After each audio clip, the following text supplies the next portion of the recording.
Hello, today I'm going to talk about how to set up your KORG KROSS with a caramel light. It's my own invention, sort of. And what I used is two important things. First of all, it's operation guide. You can download them for free from the Roland website. And we have the parameter guide. It's about 500 pages where you can find almost everything you want to know about the KORG KROSS.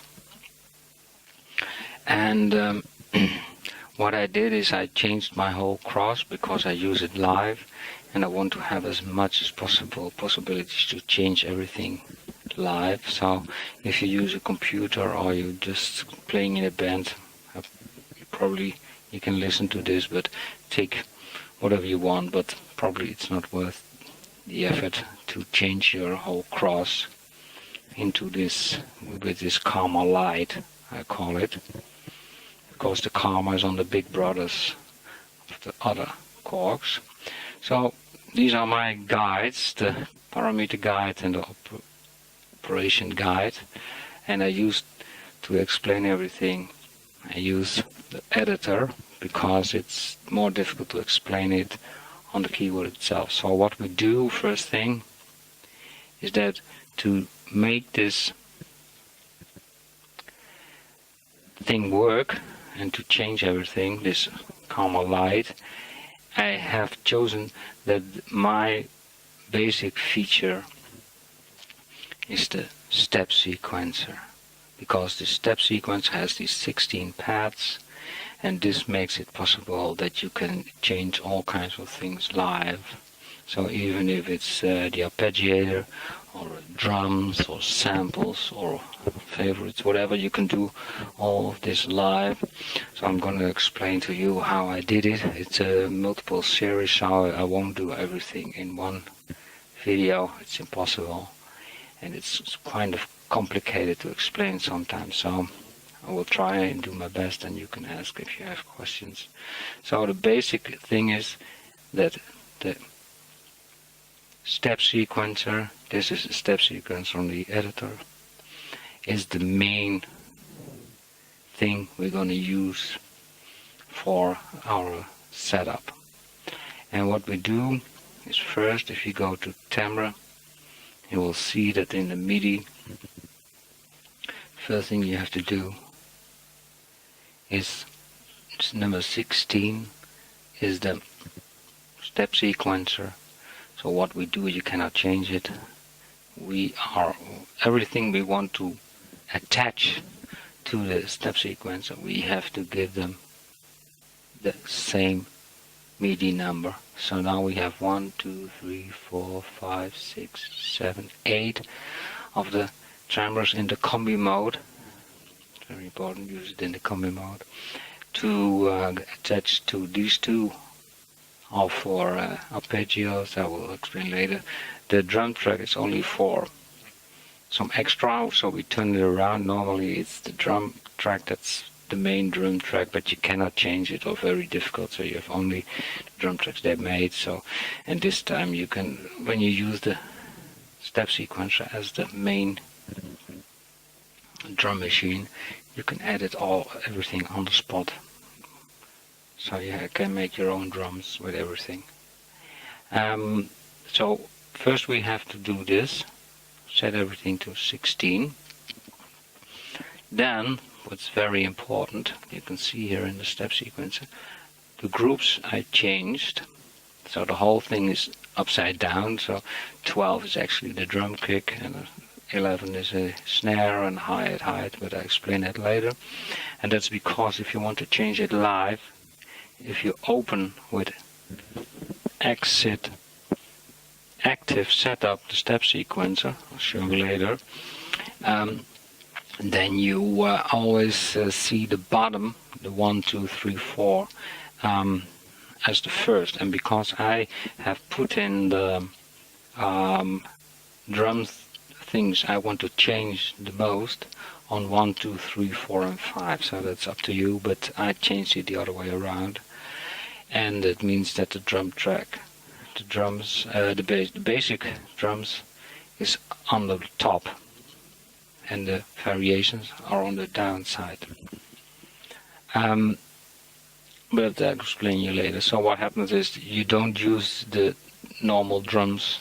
You make new drum sets, which is quite time consuming, but it gives you a big advantage. So I'll explain. Let me take one as an example. So number 12, I go here. I made a bass drum kit, and this means that this whole bass drum, as you can see here now, it's only bass drums. It's 128 notes of bass drum. I'll show you. So we go to global, to the drum kit. Here you change them. Here is the bass drum, just an example. So all these from down to, you see, all bass drums, all bass drums. So what happens, it's just very quick, but what happens is that here in the steep sequence on number 1, you see now 1, but you can see here they're all bass drums, 127, 8 bass drums, and that means that you can change them on the spot. If you play, you go, and I'll show you how it's done, just to give you an example how this thing works. So we put here on number 15, already put this one on number 14, this is number 14, that's the bass drum, and to let here number 14 is the bass drum, is the number 16. So now number 14 goes to the step sequencer and thinks, well, what do I do? So what you do is you go to the key velocity zone, because you have to say to the key velocity zone which zone are you reacting to. So, and I put this only to one key. Doesn't matter which key, I'll explain it later. So it's one key, because what I do, it's a trick. This is the key that is attached to the bass drum, and I don't change the bass drum in the step sequencer here. I don't do that, but I do it here. I will show you how it works. Let me see. This is the bass drum. Oh wait, it's here. I put it on.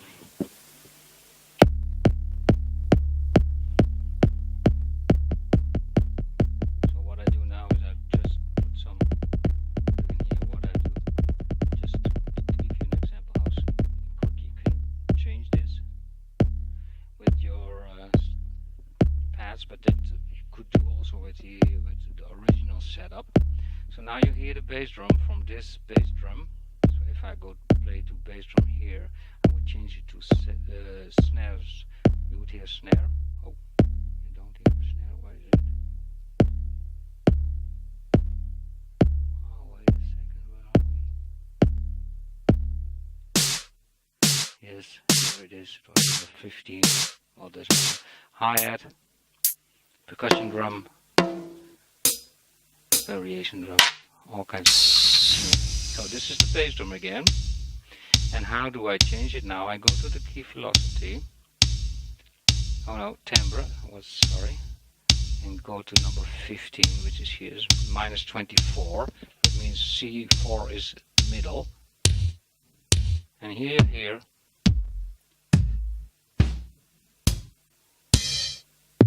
all the bass drums.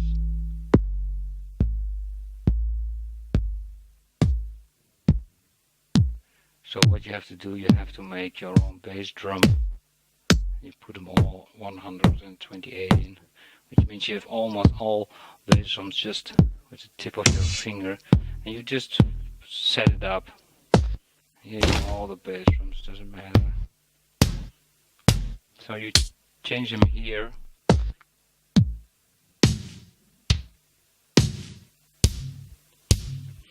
So this is an example of how this works, because then if you do this, you can have, let's get in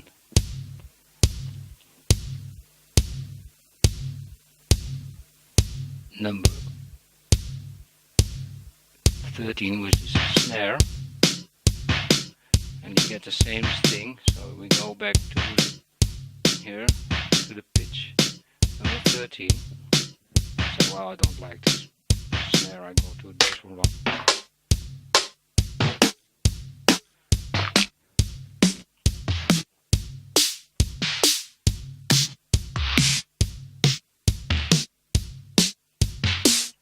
So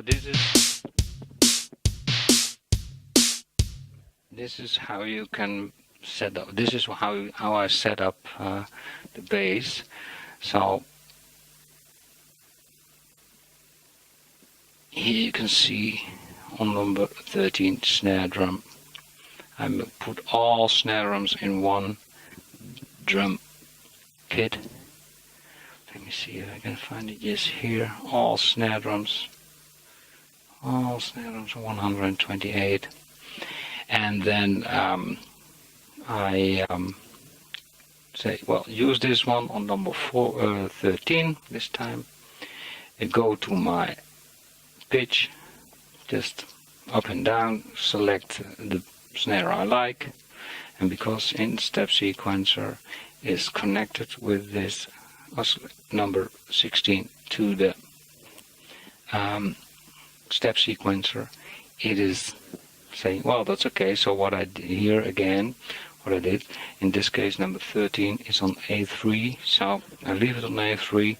The number 14 notes I only play, number 13 notes I only play A3, so I don't change it, but I change the transpose here, and then it goes down, up and down, so I can use all the sounds that come along. Well, I can tell you much more, but I won't do it because I'm going to leave that for the next episode.